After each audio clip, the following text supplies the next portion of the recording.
That's what our focus is as well, is when we are working with our customers, it should not be transactional, right? We want to have a long-term relationship, and that will happen only if we can add value and they can see that there is a value in this relationship.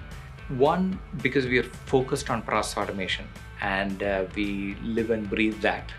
That definitely is a specialization, particularly given that this is the new kid in the block. The second part of it is that we are small and agile, and both of us have tons of experience in working closely with customers and understanding what really is the cultural fit that a customer is looking for, particularly when they are embarking on something new.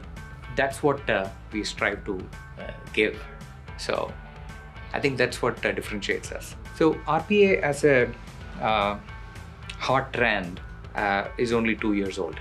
And then we worked with small, large organizations and everything in the middle. So we understand how the size of the organization, the culture of the organization affects how you set up our COE and a center of excellence. So we've been able to suggest at what pace they have to get started on that and in what format. I think that's the benefit that we bring to the customer, specifically with respect to setting up a COE. So when you look at any process to automate, there are two challenges. It could come from the data side, or it could come from the process side. So on the data side, if the data is all digital, well structured, then it's a ready candidate for automation. But the process itself could pose a challenge then. And it may be because it's not well documented, it's too complex. That's where process mining comes into the picture. If it's not rules-based process, and if it's not well understood, you have to use a process mining tool before you embark on an RPA journey.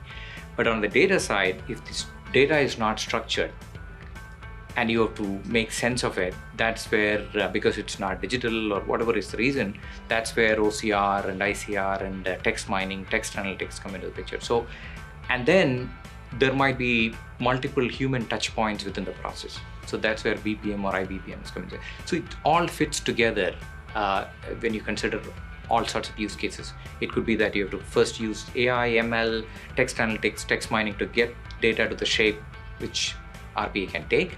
And then on the process side, if it's not structured, you have to use process mining tools upfront to get better rules or better workflows, I should say. So it all fits together. So that's why we are focusing on the associated technologies, so that end to end, there is a greater throughput for automation than just by using RPA.